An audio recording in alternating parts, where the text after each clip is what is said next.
De regreso a las sendas antiguas. Shalom, shalom para todos ustedes. Sean todos ustedes bienvenidos nuevamente a este su canal de regreso a las sendas antiguas. Hoy vamos a continuar con el cubrimiento del libro de Mateo y estamos mirando los versículos que han sido extraídos de la Biblia hebrea hacia los textos del Nuevo Testamento, en este caso el libro de Mateo, y vamos a mirarlos más detenidamente para ver si están de acuerdo o hay alguna diferencia y nos vamos a cuestionar el por qué están ahí o qué es lo que realmente significan según la perspectiva hebrea. Así que vamos a cubrir hoy del capítulo 6 al capítulo 10 del libro de Mateo. Y lo primero que encontramos aquí en el libro de Mateo, en la primera parte, es el Mateo 6:6. Y vamos a ir a realmente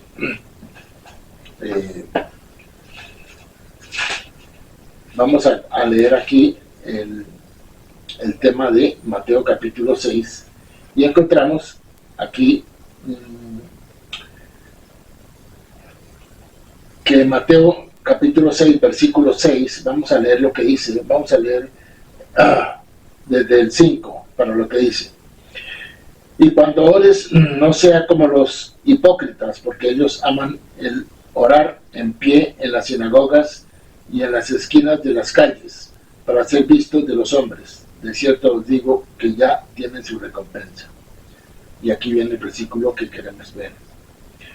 Mas tú, cuando ores, entra en tu aposento y cerrada la puerta, ora a tu Padre que está en secreto, y tu Padre que ve en lo secreto, te recompensará en lo público. Aquí nos da una cita de Isaías capítulo 26, versículo 20.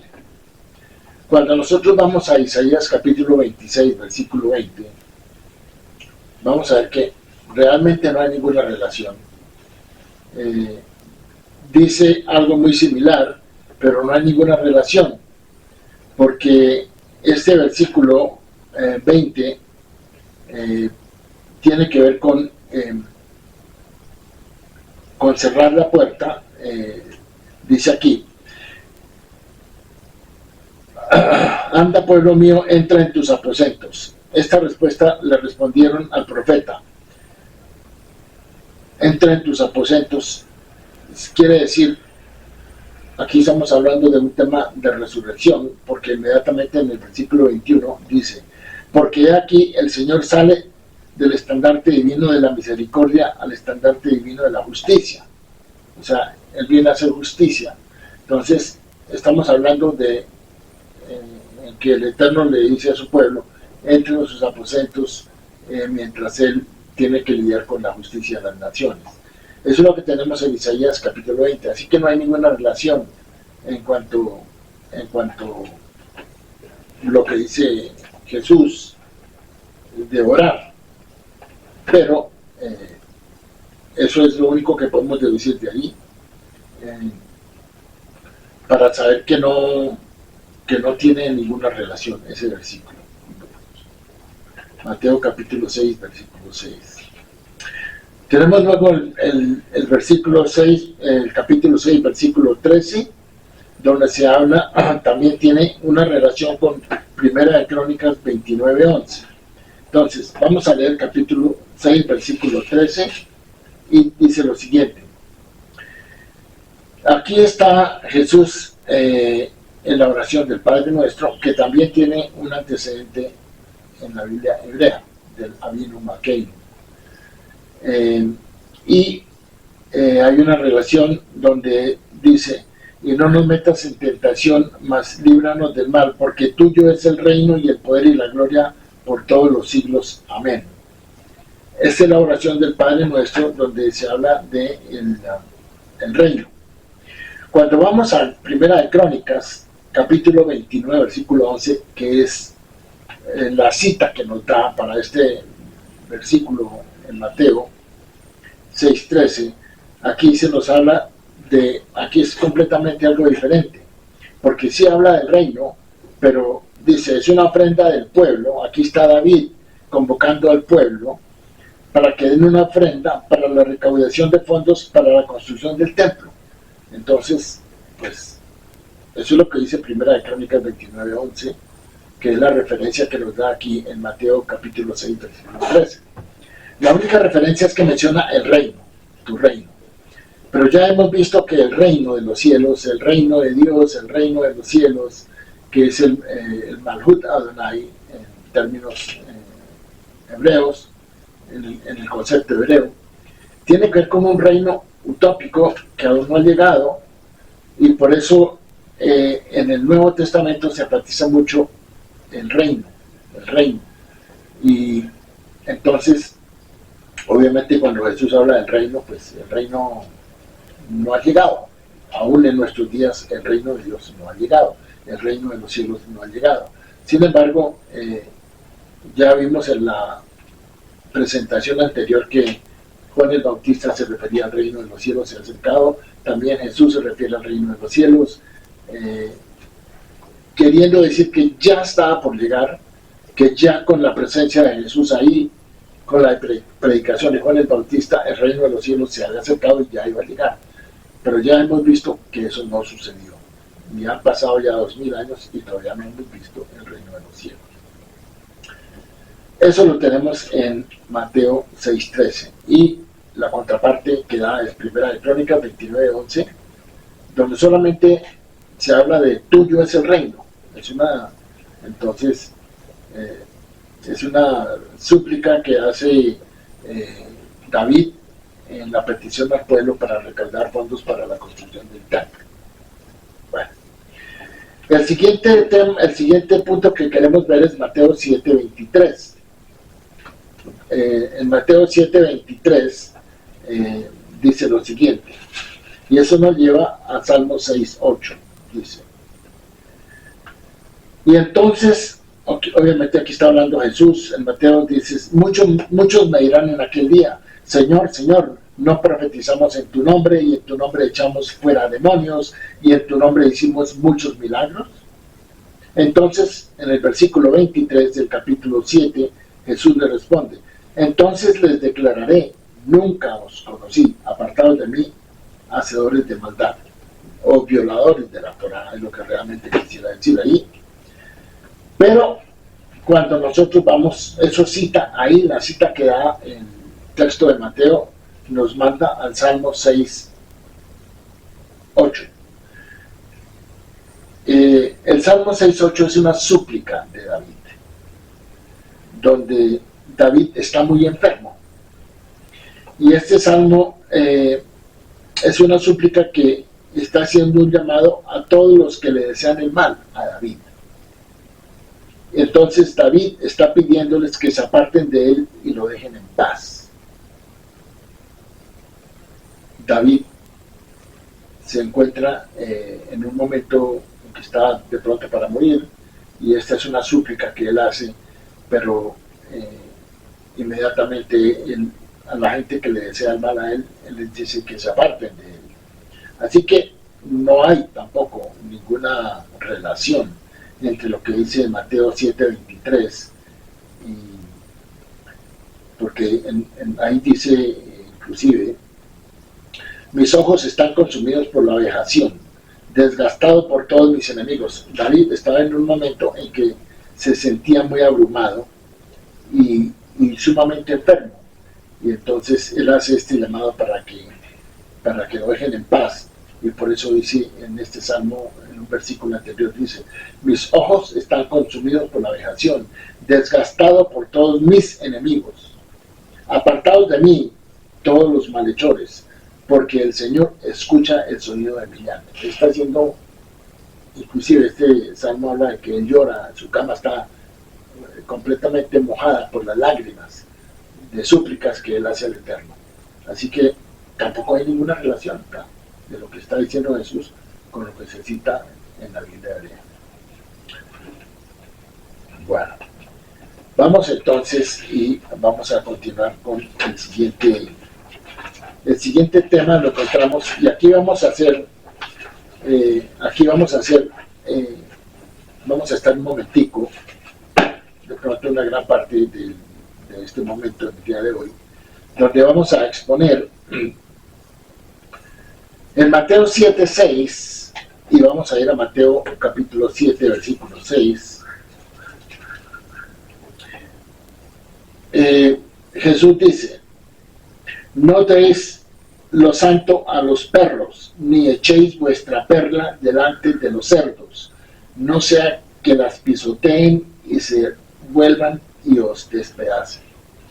Este tema de este lenguaje de Jesús, que ya también lo hemos visto, o lo vamos a ver cuando él, la mujer sirofenicia le pida que le sane a la hija. Entonces es un lenguaje que se usaba en esa época y tiene obviamente connotaciones un poco despectivas. Pero lo que vamos aquí a ver es algo que también está en Mateo 8:28. Y en Mateo 8:28 lo hemos relacionado con esto que está en Mateo 7:6. En Mateo 8:28 se nos habla de los endemoniados gadarenos, porque ahí se habla de un exorcismo o un milagro que Jesús hizo.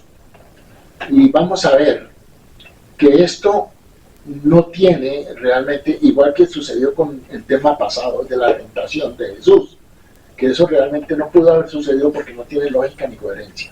Igualmente vamos a ver aquí que lo que se está expresando en la historia de los gadarenos tampoco es una historia que pudo haber sucedido. Pero el Nuevo Testamento tiene historias, tiene relatos, donde de pronto muestra momentos de la época en una forma metafórica, en una forma alegórica. Y eso es lo que vamos a ver aquí. Cuando dice en Mateo 7:6, no den lo santo a los perros, ni echen sus perlas delante de los cerdos, no sea que las pisoteen y después se vuelvan contra ustedes y los despedacen. Obviamente que Jesús les está hablando aquí a los judíos. Recordamos una vez más, Jesús no vino a predicarle a los gentiles. Él le está hablando a los judíos. Bien.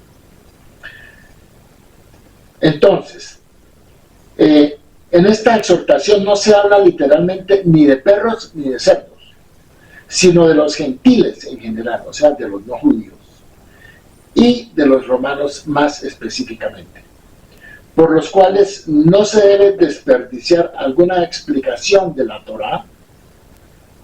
Y también, obviamente, hay otro episodio singular en el que, de nuevo, son protagonistas ciertos animales.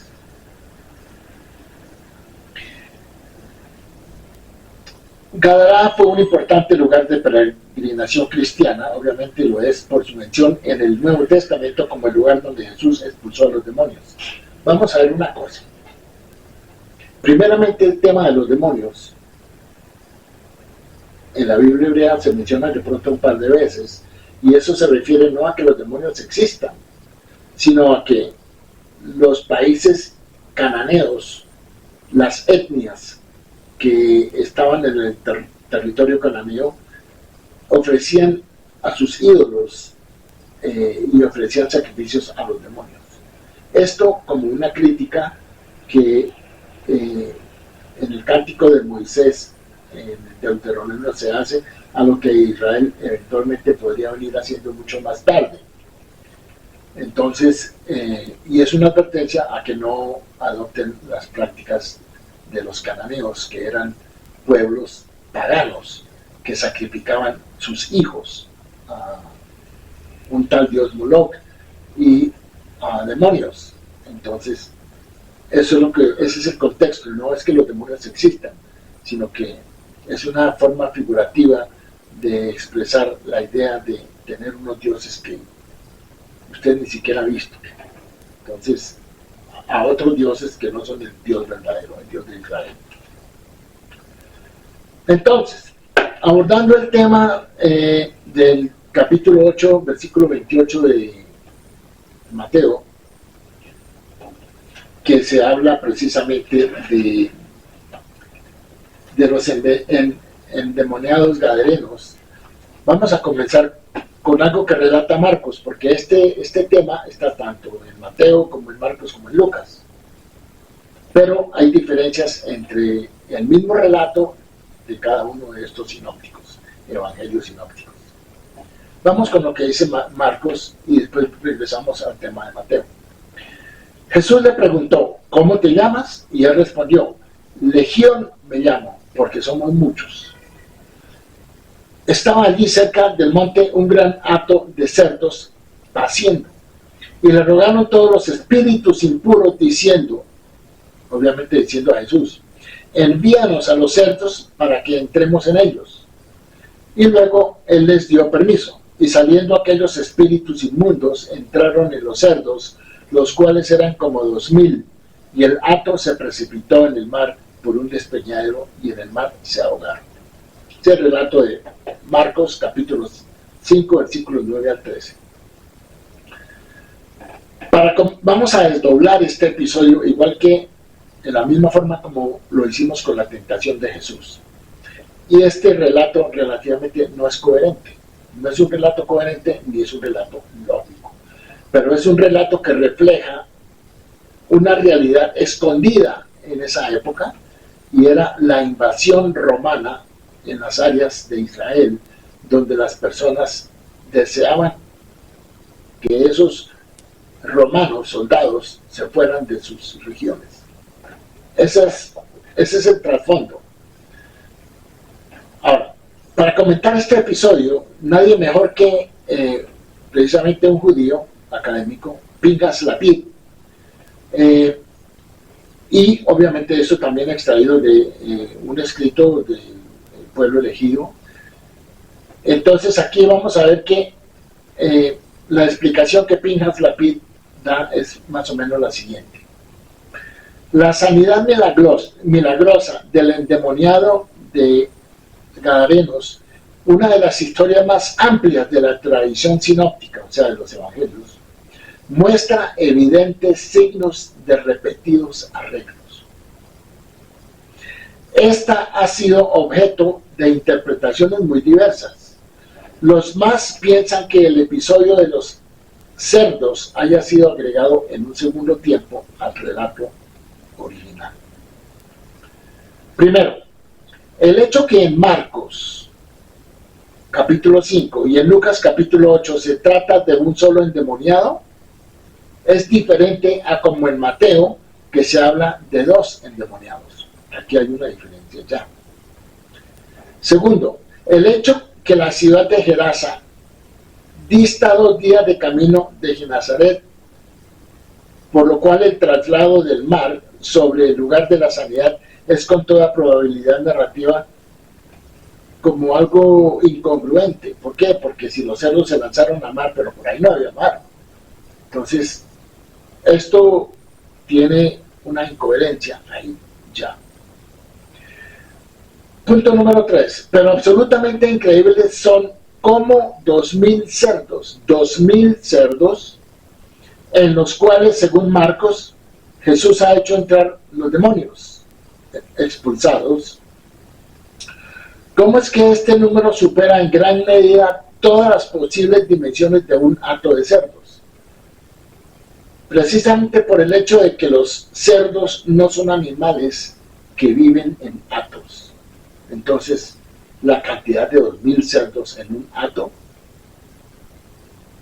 tiene mucha incoherencia en ese sentido, mirándolo literalmente. También Mateo y Lucas parecen haber sido de esta opinión, porque toman casi con las mismas palabras de Marcos la conclusión de la historia sobre la expulsión de los demonios, pero no mencionan el número de cerdos. Vemos diferencias. Pero este relato puede esconder muy bien un significado profundo que podemos descubrir solo reflexionando sobre el significado del término cerdos en el Israel de aquel tiempo. Como es notorio, la carne de cerdo no puede ser consumida, según Levítico capítulo 11 y Deuteronomio capítulo 14. Y la crianza de cerdos era severamente prohibida en todo Israel. Entonces, ¿cómo es posible que tengamos un encuentro de unos espíritus inmundos que Jesús haya enviado a que se introduzcan en un hato de 2000 cerdos y que ellos se hayan lanzado al mar cuando el mar no estaba cerca. Y tampoco podrían haber, lógicamente, 2000 cerdos en un hato, porque ellos no viven en hatos. Entonces, además, estaba prohibido la crianza de cerdos por los israelitas, porque, como se sabe, nosotros no consumimos cerdo. Entonces, ¿para qué criar cerdos?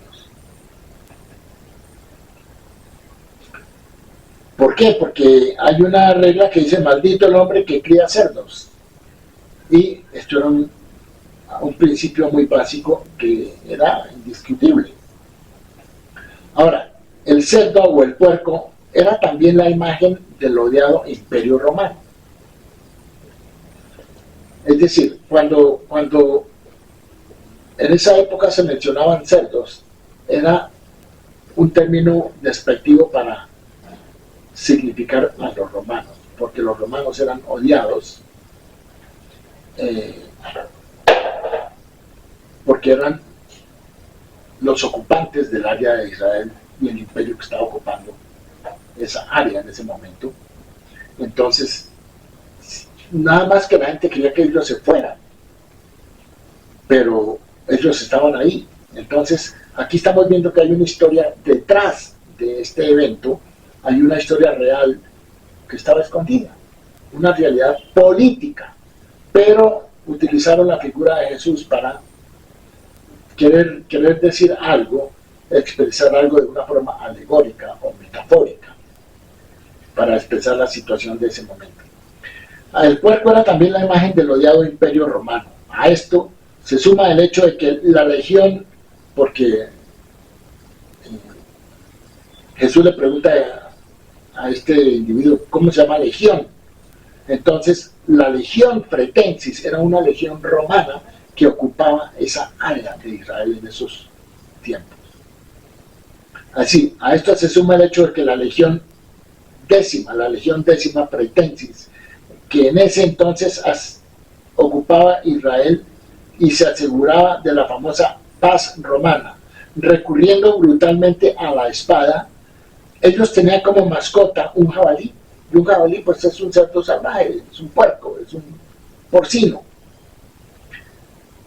Por eso les decían cerdos.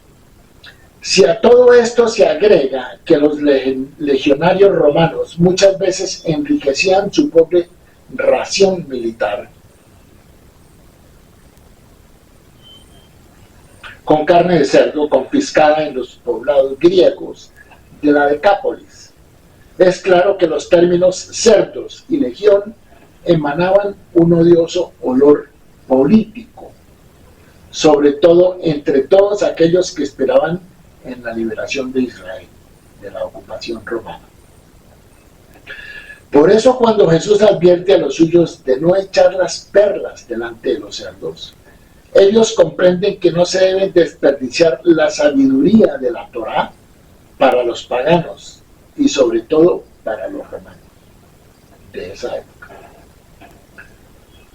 Aquí, en la curación del endemoniado, las referencias al espíritu inmundo, que se presenta como legión, porque dice, porque somos muchos, luego ruega con insistencia a Jesús de no echarlo fuera de aquella región, sino de mandarlo a aquellos cerdos, son también evidentes alusiones a la indeseada presencia de la potencia romana y de la ocupación romana de esa parte de Israel.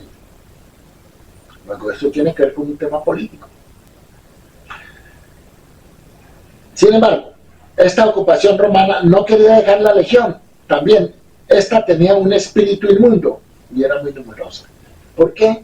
Porque realmente en temas de kashrut, de alimentación, nosotros definimos el cerdo como un animal inmundo, un puerco. Ahora la verdad se le dice puerco, un animal inmundo.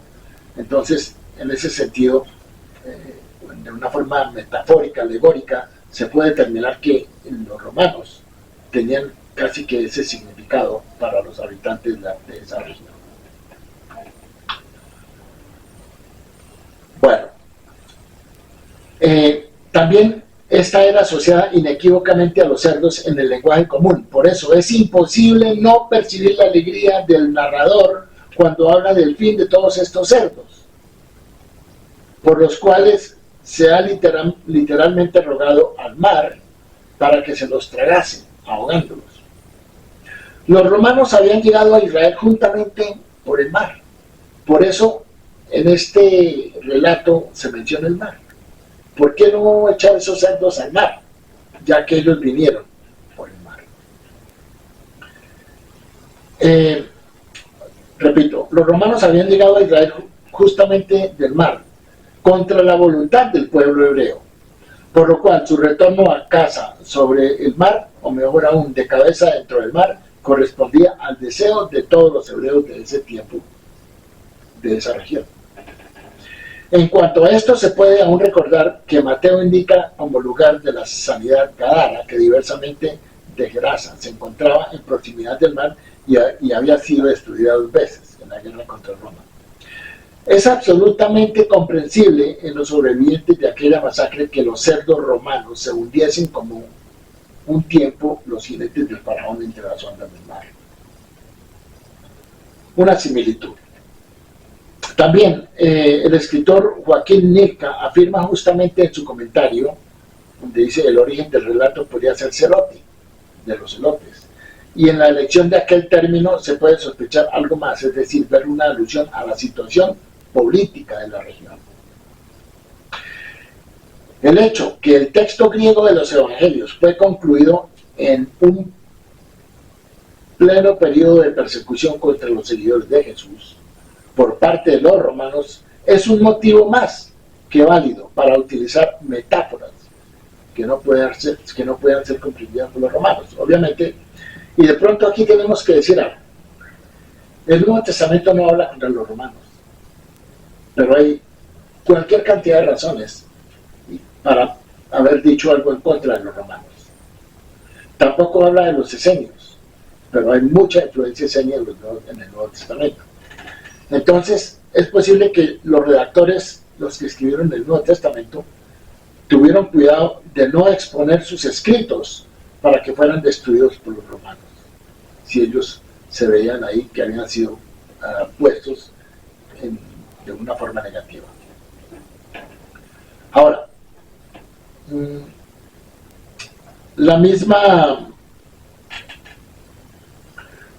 diversamente de las escrituras hebraicas que narran la verdad, o que al contrario que la Biblia hebrea que narra la verdad histórica, el Nuevo Testamento está lleno de alegorías, justamente por ese motivo, de pronto porque tuvieron que esconder cosas que realmente pudieran haber dicho en otro contexto, pero por temor a la ocupación romana no lo dijeron.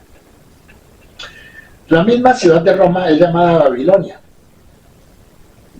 que es una ciudad que en esa época se encontraba en territorio de los enemigos de los romanos, o sea, el imperio de los partos.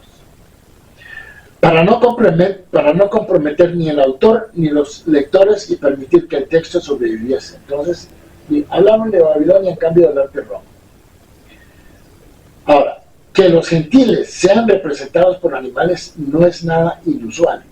De hecho, en la visión del profeta Daniel, los imperios mundiales son representados por diversas bestias, de las cuales la más terrible y abominable es justamente la bestia romana.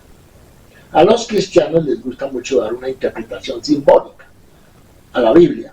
Por lo tanto, no deberían tener dificultades en admitir que también este relato que está incluido aquí ahorita mismo sea incluido en su lista de alegorías, visto que las pruebas contra la literalidad del mismo no son suficientes. O sea, tómelo como algo alegórico, pero literalmente que esto haya sucedido, muy poco plausible, muy poco posible. Entonces, así que, sí, como conclusión podemos decir que los endemoniados de Gerasa es una leyenda con muchos arreglos tardíos, que esta ubicación geográfica quedaba a 2 días de camino del mar, que los perros y los cerdos son gentiles y romanos, que 2000 cerdos, los cerdos no se crían en hatos, y tampoco en Israel se crían cerdos, estaba totalmente prohibido. En Mateo se habla de 2 endemoniados, en Marcos y Lucas solo hay uno.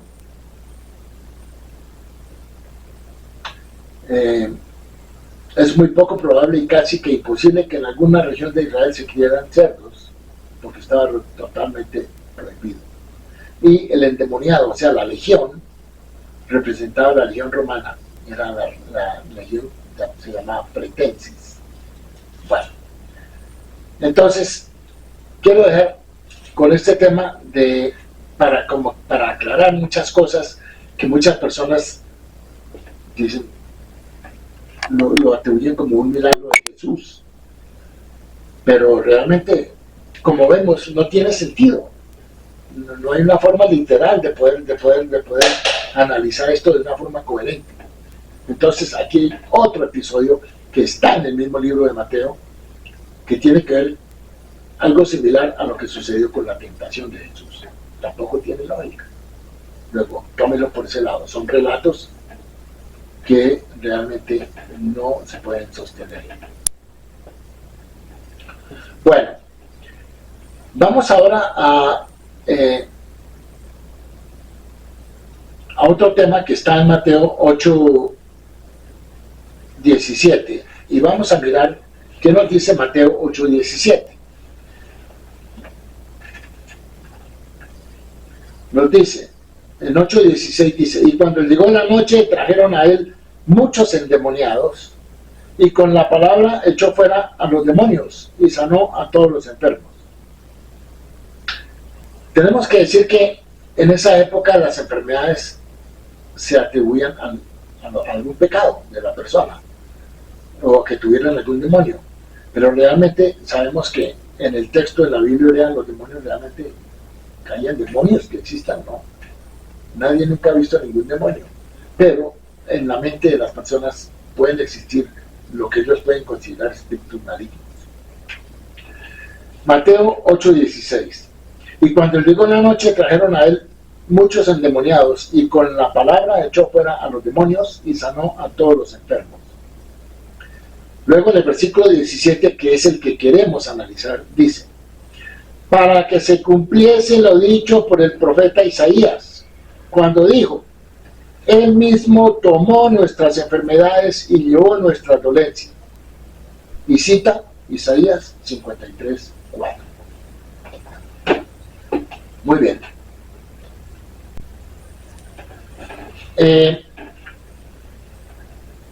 Ya hemos dicho y hemos visto que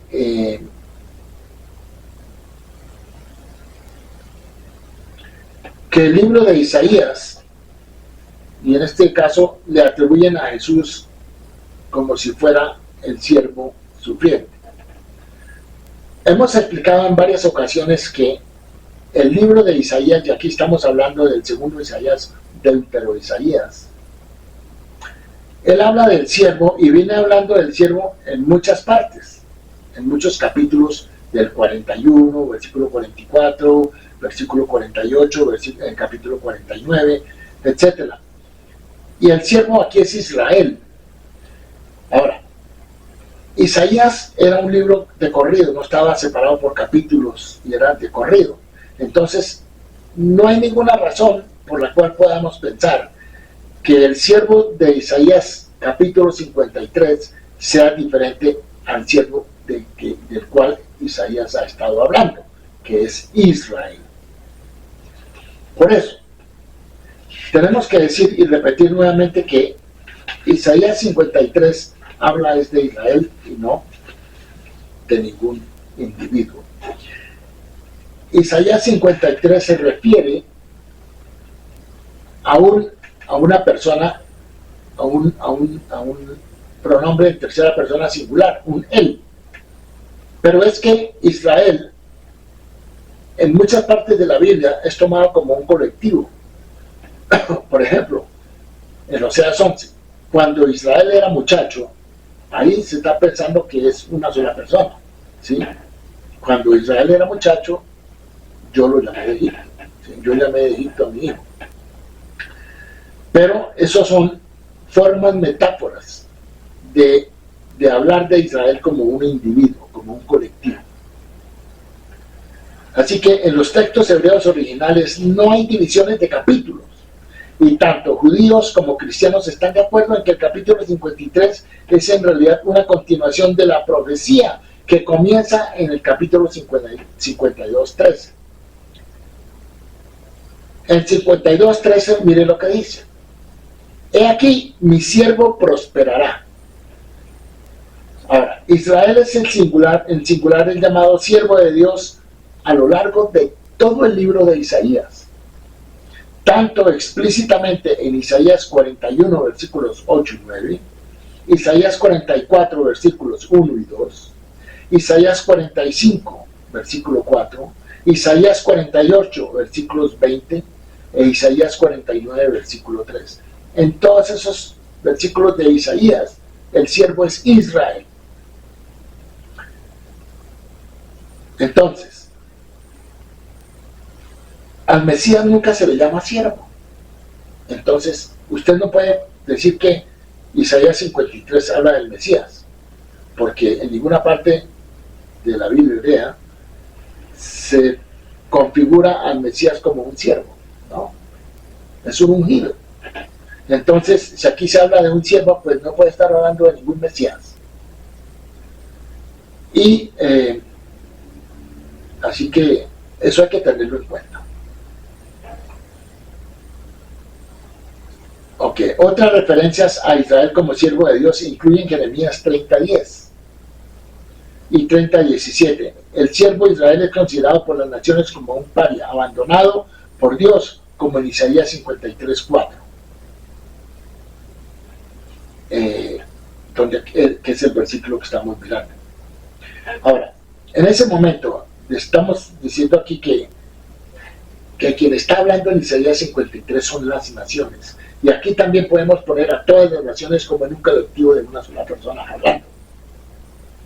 Entonces, en este momento, al comienzo de Isaías 53, que ya se ha explicado por partes, algún día vamos a explicarlo versículo por versículo.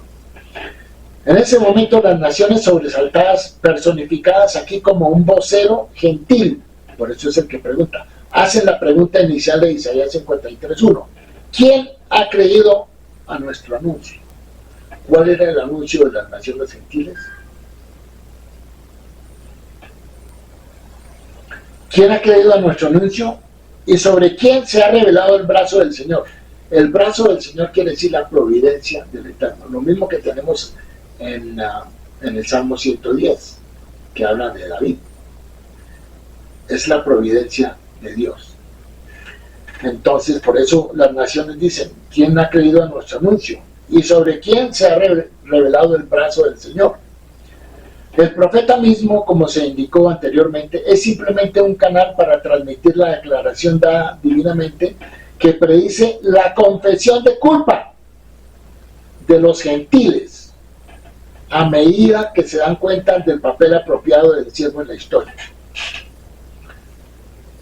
O sea, la sorpresa, esta voz gentil del 53:1, ¿quién ha creído lo que estábamos pensando? ¿Sí?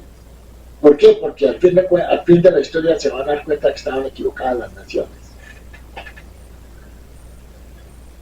¿Por qué? Porque son las naciones las que esperaban otro desenlace y se van a dar cuenta de que realmente el siervo sufriente es Israel, que va a ser el pueblo que va a ser exaltado al final de los tiempos, va a ser redimido, la redención de Israel. Y este capítulo, del capítulo 40 en adelante, estamos hablando de la consolación, los capítulos de la consolación para Israel, después de haber recorrido el capítulo 1 al 39 sobre la retribución y los castigos que iba a sufrir Israel. Ahora viene la época de la consolación, y más adelante, después del capítulo 54 al 55, viene la redención de Israel. Ese es un proceso, pero hay que leer Isaías, usted no se puede quedar con un versículo. El profeta mismo, como se indicó, bueno, ya vimos esa parte, dice, un abrupto, el cambio de hablante de Dios a un vocero gentil, o sea, las naciones, se lleva a cabo en el versículo 1. El texto profético utiliza el dispositivo literario del vocero gentil para narrar esta admisión gentil del maltrato injusto del siervo, que es Israel. Por eso a través de todo el capítulo 53 se habla de que cargó nuestros pecados. Pero ¿quién está hablando? Son las naciones las que están hablando. Las naciones. ¿En qué forma cargó con sus pecados? Eso hay que definirlo cuando lleguemos a los versículos. Pero ahorita estamos en el versículo 53:4. Entonces,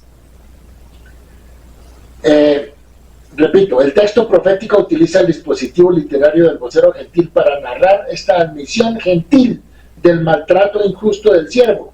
Escrito en estilo poético, hay uso del lenguaje metafórico a lo largo de todo el capítulo de Isaías. Es una metáfora, donde el siervo es Israel, como un conjunto, como un todo, como una unidad. Dice 53:4, sin embargo, nosotros, y aquí nosotros, se refiere a los gentiles, nosotros mismos lo tuvimos por azotado, por herido de Dios y abatido. Véase Jeremías 30:17 y 30:10, donde las naciones dicen, es Sión, o sea, Israel o Jerusalén, nadie se preocupa por ella. A lo largo de los siglos del exilio de Israel, muchas naciones persiguieron a los judíos con el pretexto de que era la manera de Dios de castigar a los judíos malditos por haber rechazado obstinadamente las nuevas religiones.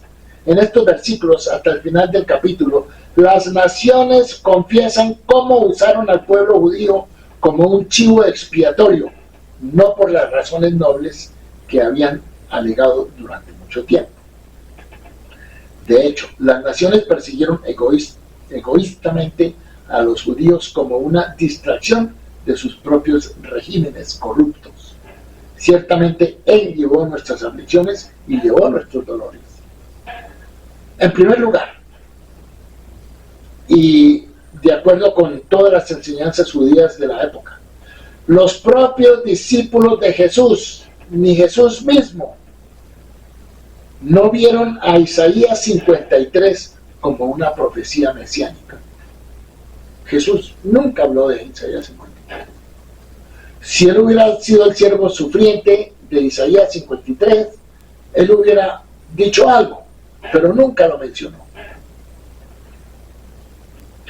Por ejemplo, después de que Pedro identifica a Jesús como el Mesías en Mateo capítulo 16, versículos 16 al 21, se le informa que Jesús será asesinado en Mateo 16, 21.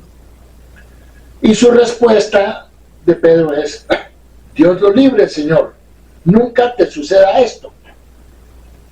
¿Por qué Pedro, si Jesús hubiera sido el siervo sufriente, no le hubiera hecho, claro, maestro, si usted es el siervo sufriente de Isaías 53, usted debe morir? No, en absoluto, no dijo nada que tuviera que ver con Isaías 53. Eso también lo tenemos en Marcos 9, 31 y 32 y en Juan 29. Incluso Jesús no vio a Isaías 53 como importante para sus afirmaciones mesiánicas. ¿Y por qué más tarde le pidió a Dios que alejara de mí esta copa? Marcos 14, 36. No sabía que si Dios le quitara la copa, violaría el entendimiento gentil de Isaías 53. Estaría yendo en contra de la profecía. Entonces, todos estos son detalles que hay que tener en cuenta para que se puedan dar cuenta y se puedan ir más o menos analizando todo este tema de Isaías 53, de que el siervo es Israel y es un siervo sufriente, sí. ¿A manos de quién? A manos de todas las naciones del mundo, de todos los imperios del mundo, de las persecuciones, tanto de los egipcios, tanto de los babilonios, tanto de los persas, tanto de los griegos, tanto de los romanos.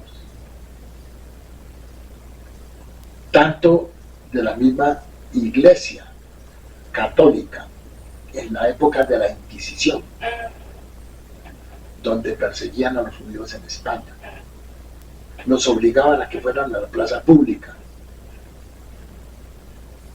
a que en la disputa de Barcelona, y si ellos en el alegato ganaban, tenían que irse o convertirse al cristianismo. Eso es la persecución que ha sufrido el pueblo judío. ¿Y qué me dicen ustedes del año 1492, cuando los judíos fueron expulsados de España? Y precisamente fue en ese año en que se descubrió América. ¿Por qué? Porque realmente Cristóbal Colón era judío, a pesar de todo eso. Que la historia no lo cuenta es otra cosa, pero esa es una realidad. Y los reyes católicos no ayudaron a Cristóbal Colón. Lo que lo llevaron fueron los judíos, porque tenían que salir del país, fueron expulsados. Bien, son cosas y son detalles que hay que conocer. Vamos a entrar ahorita entonces al tema de Mateo, en Mateo capítulo 10 hay algo realmente corto. En Mateo capítulo 10 quería simplemente mencionar algo que vale la pena decir, y es que en Mateo 10:23,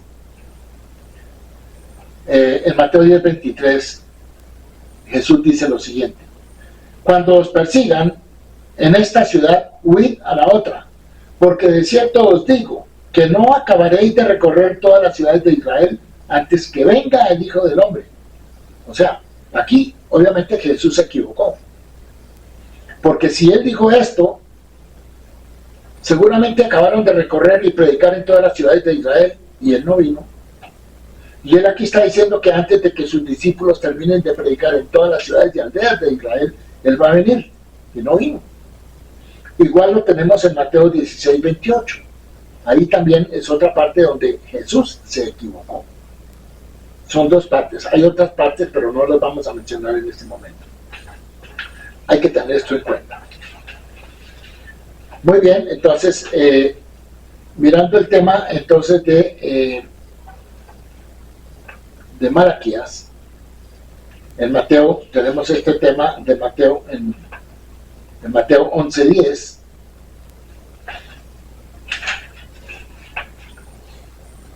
donde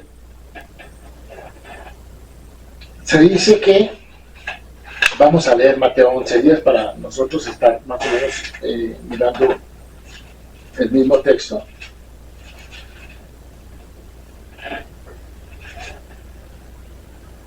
Porque esto es de quien es, porque este es de quien está escrito: he aquí yo envío mi mensajero delante de tu faz, el cual preparará tu camino delante de ti.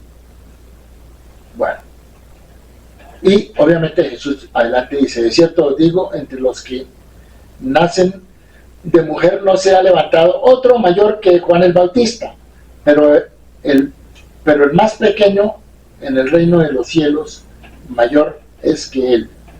Desde los días de Juan el Bautista hasta ahora el reino de los cielos sufre violencia y los violentos lo arrebatan.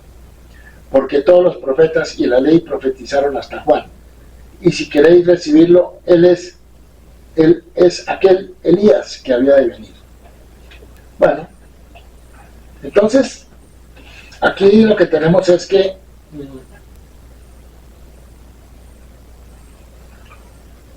también en este caso y en este momento Jesús se equivocó otra vez. ¿Por qué? Porque Juan el Bautista no era Elías, no era el profeta Elías. El Jesús del Nuevo Testamento sostiene que Elías ya ha venido en la persona real de Juan el Bautista, cumpliendo así con Malaquías. En la Biblia hebrea es Malaquías 3:23, en la Biblia cristiana es Malaquías 4:5. Pero la identificación de Juan Bautista con Elías es totalmente equivocada por el mismo y rechazada por el mismo Juan Bautista en el Evangelio de Juan, capítulo 1, versículo 21, según el Evangelio, cuando se le preguntó: ¿eres Elías? Juan respondió, no lo soy. A la pregunta, ¿eres el profeta? Su respuesta fue no. Algunos cristianos insisten en que lo que Jesús quiso decir fue que Juan el Bautista no era en realidad Elías, sino que solo lo representaba con respecto al espíritu y el poder de Elías, según Lucas 1:17. Pero si eso fuera cierto, el texto diría como Elías, o similar a Elías. En cambio, el texto hebreo de Malaquías dice, enviaré al profeta Elías. Por lo tanto, la excusa de que Juan el Bautista simplemente representó a Elías en espíritu y poder no satisface la profecía de Malaquías, ya que no concuerda con el significado claro definido por el uso gramatical del participio. En cualquier caso, el mismo Jesús dijo que Juan el Bautista era Elías en la carne y no solo en el espíritu.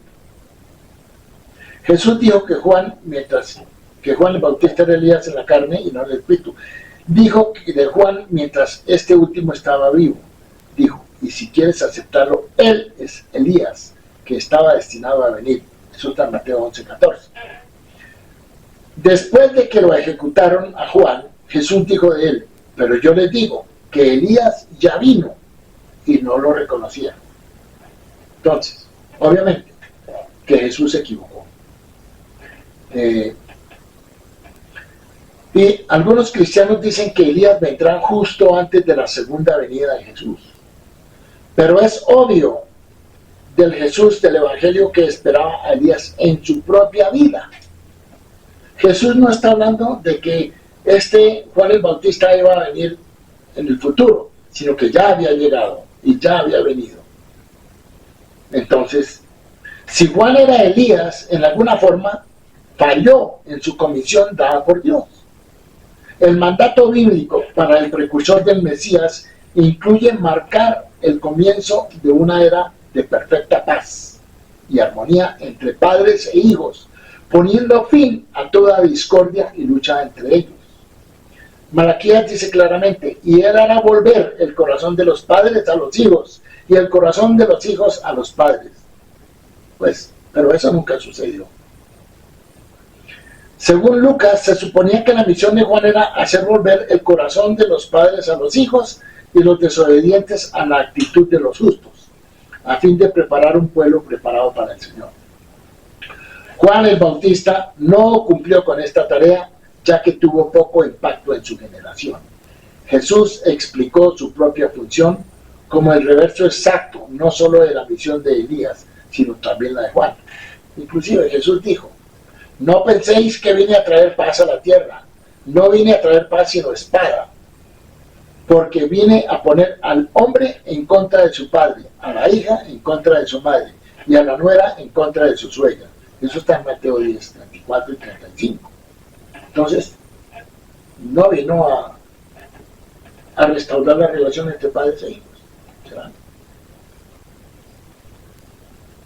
Dice luego Jesús, fuego he venido a echar sobre la tierra, y como quiera que yo estuviera encendido, pero tengo que sufrir un bautismo y cuán angustiado estoy hasta que se cumpla.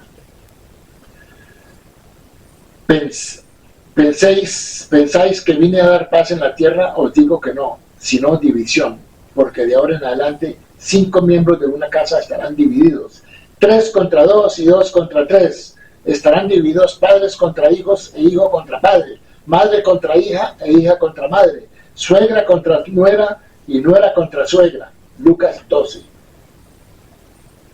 Sin duda Malaquías se refiere al regreso real de Elías inmediatamente antes de la llegada del Mesías.